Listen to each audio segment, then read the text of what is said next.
What's the worst thing that can happen in a creative finance transaction, whether it's subject to seller finance, lease option, or otherwise? Well, we're going to talk about that in this video today. I'm going to start out by giving you a real life scenario. Right here, you've got a property in Yuma, Arizona that I bought in 2021 from a seller. The property address is in the Missouri. This is a mobile home park. It has, let's see, 35.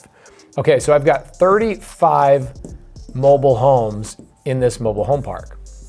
I bought this mobile home park for $600,000. I did a no money down, principal only deal with the seller at $600,000. Pace, why would the seller do that? Well, the seller did that because they wanted to retire. And if you're trying to retire, a 1031 and selling this property to avoid taxes is not gonna let you retire. You now are having to buy another property and therefore you're not retiring. Another reason why is because the seller finance situation, I paid them more money than the property is worth on paper. And they were willing to give me principal only payments in doing so. So the seller says, I'm gonna retire, you're gonna make me payments. I think the payment that we make this seller is probably around $11,000 a month, somewhere around that. Here's the downfall of what could happen, right? There are 35 problems in this mobile home park. If I did not know how to operate a mobile home park, I very well, as the buyer of this deal, might be sending this deal back to the seller. And the seller in this situation has no security because they did a zero down deal. The seller and I actually split the closing costs. So I was like out of pocket, maybe $1,500 to buy a $600,000 mobile home park. So what happens if the seller now says, Pace, you're not making the payments, or Pace, we can't get a hold of you. You got abducted by an alien. Well, what could happen is the seller has to foreclose on me. That is something that is significant. That's something as a risk that you should consider if you are a homeowner, a seller of an RV park, a business, whatever it may be. You should take into consideration that if I didn't know how to manage these 35 problems, okay, I'm sorry if you are a tenant, I'm not trying to hurt your feelings, but I'm trying to get you to understand something. Tenants are problems, right? They are slowly destroying a property. Now, I'm not saying they're punching holes in the walls, but they're opening and closing doors, they're flushing the toilet, the plumbing is degrading, the electrical is degrading, things are going bad, the paint is slowly degrading, you have to repaint. There's all sorts of things that you have to invest your money in as the buyer of this deal. So what happens if the seller finances this mobile home park to me and I don't reinvest money, it falls apart, the seller then has to take the property back. That is a significant risk that you as the seller have to take into consideration. So for me, what did I do? This is the same thing I teach all of my students to do, is this property from day one, the first day that I bought this property was cash flowing $7,500 per month. That's after all expenses, okay? $7,500 per month.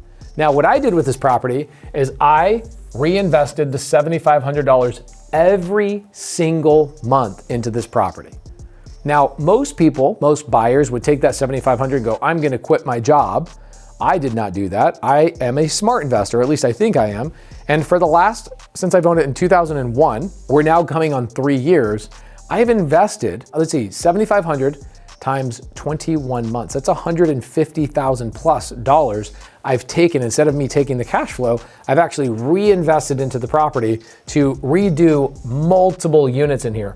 I have redone almost all of those units. I have 6 more to go. I've redone 29 of them. And I did not take the cash flow. So for the seller, I've mitigated the risk from the seller because I'm improving the property with the cash flow. And if the seller ended up having to take the property back, guess what? The seller now has a property, has 29 mobile homes that are all fully refurnished and all the rents have been increased. And that was the reason that I did this. I said, I'll take all the cash flow, I'll just reinvest it. As I reinvest it, I get better quality tenants willing to pay a couple $100s more per month in these nicer units that I've spent money on. And now my cash flow is no longer $7,500. My cash flow is now somewhere around $15,000. I've doubled my cash flow, okay? So the first risk or the bad thing that happens with a creative finance deal is number one is potential foreclosure, okay? And why would I have to foreclose? I would have to foreclose on my buyer if my buyer is not operating properly and they're not a credible buyer. So I would make sure that the buyer that I'm selling to actually knows how to operate real estate. They're getting a deal that makes cash flow. If you're a seller, you should never sell a house to somebody subject to or seller finance and not understand how that buyer is going to make money, because that is your peace of mind at night. So foreclosure is a big risk. Here's another thing that can go wrong. Insurance is not set up properly. So I've seen this happen before too, is that I've seen real estate investors buy a deal subject to or seller finance, and then they try and go for cheap insurance. And then a tenant, right? Let's say you're a seller, you just sold this house to Pace. Pace, the real estate investor, goes and gets cheap insurance and tries to lower all of the cost, because that's sometimes what real estate investors do. And then a tenant lights the house on fire. It's happened.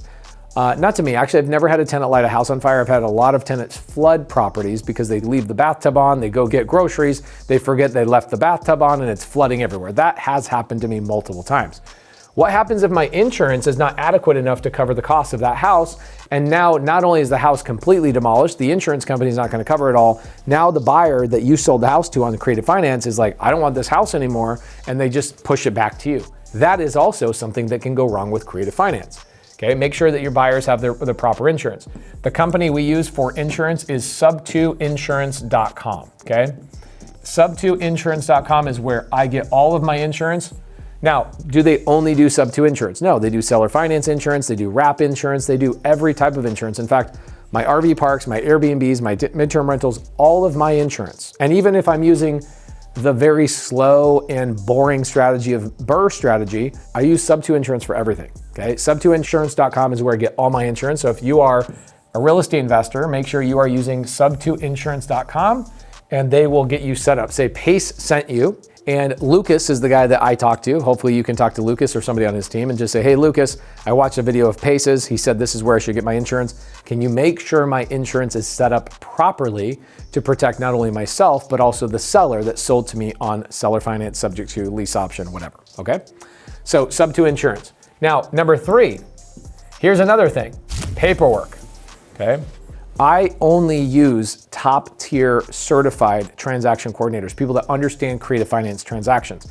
How can paperwork go wrong, and how can something bad or terrible happen on a creative finance transaction? Well, I've seen real estate investors try and download a Subto contract from like ChatGPT or something online, and they don't know what the heck they're doing. They don't know the addendums. They don't know the paperwork. Guys, the paperwork is so significant on Subto and seller finance transactions that I don't do it myself. I hire a transaction coordinator that knows what they're doing. TopTierTC.com. You can go hire a TC over there, or go and watch a video on what a TC does and how they can protect you. Paperwork can make or break a deal. If we get into the nuance of a lot of things like lease options, oh my gosh. I just bought a lease option. Okay, I very rarely buy lease options nowadays. I used to do a ton of lease options 7 years ago, but I just bought a big $3.7 million lease option in Montana, a secondary home for myself. I want to make sure that that paperwork is done properly, okay? Here's what happened in that transaction. The seller and my transaction coordinator, the seller tried to change terms on me at the last minute, and my transaction coordinator caught all of those things. If you're not using a transaction coordinator, both sides could get one over on the other side. So make sure you're using a transaction coordinator. Lease option, guess what? That means I don't have the deed. I'm the buyer, but I don't have the deed. So if you don't set the paperwork up properly, when I'm ready to go get the deed at some point in the future, that's a whole 2-hour video by itself. When I'm ready to go get the deed in the future, I want to make sure that the paperwork that was done 2 years ago is still effective and still worthy in 2 years from today, okay? Top tier transaction coordinators know how to do that. They have been trained personally by Molly Tennant, my transaction coordinator and my head of operations over my entire real estate portfolio. So a lease option, me as the buyer, I could get completely screwed. And I've seen this happen where people outside of the Subto community go and download ChatGPT's Subto contract that's never done a real estate transaction before, doesn't understand all the nuances of all 50 states laws, and they go and do a Subto transaction or a seller finance transaction, and when they go to try and sell the property or refinance the property, the buyer who had bad paperwork has now been prevented from doing anything on the property, and they have to go get the seller re-involved and re-engaged, okay? Now, another big one that people are so afraid of is what can go wrong in a creative finance transaction is the due on sale clause. Oh my gosh, the due on sale clause is one of those big ones. Due on sale clause that people are so afraid of. Also known as the acceleration clause, okay? Acceleration clause, meaning The bank found out that you sold the house subject to. The bank found out you sold me the RV park with your SBA loan subject to. The bank found out that you sold your business to me with your EIDL loan subject to. Whatever the loan was that I took over subject to from you, the seller, the bank found out and says, we don't like that. Pace is the new owner and you haven't paid our debt. We are going to force you to pay off that debt. So here's what we'll do for you. I'll give you a video. We've done probably about 10 videos on due on sale clause. I'll give you a video down below in the description for the due on sale clause, and we'll make sure that you guys understand how to overcome that. Now, I have had the due on sale clause called on me, I think about 10 times. I'll give you a training. It's actually a really great real estate agent training that we did. It's about 4 hours that I did with Eileen Brown, one of my escrow officers, Sean St. Clair, my personal attorney, Molly Tennant, my head of operations, and myself talking to a room full of real estate agents about how to do these transactions legally with the right paperwork, the right team, etc. It's a 4-hour class. I'll give you that down below in the description, okay? So things that can go wrong, again, foreclosure, insurance done wrong, paperwork done wrong, due on sale clause done wrong. Those are the primary 4 things that can go wrong in a real estate transaction that is creative finance related. Now, every other real estate transaction on the planet has other risks associated as well, right? Like still, if I go buy and do a BRRRR strategy loan, guess what can happen? I can still get foreclosed on in a traditional real estate transaction. I can still, in a traditional real estate transaction, I can still set up my insurance incorrectly. I can still do my paperwork incorrectly.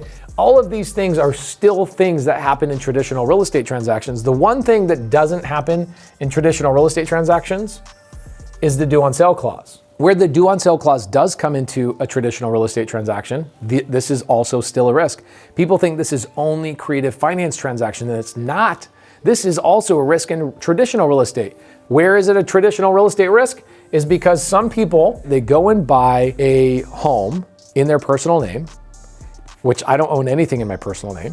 What did John D. Rockefeller say? He said, own nothing and control everything. And when you finally understand that principle of corporate structure, a lot of people that bought their home with traditional real estate, meaning going out, getting a bank, using their credit, all of those types of things, they wake up one day learning what a trust is and how it protects them, and they go, I'm gonna deed my ownership of my property from my personal name to my trust. Well, guess what you've just done? You've triggered the due on sale clause, even in a traditional real estate transaction. And guess how many times it happens every single month in the United States?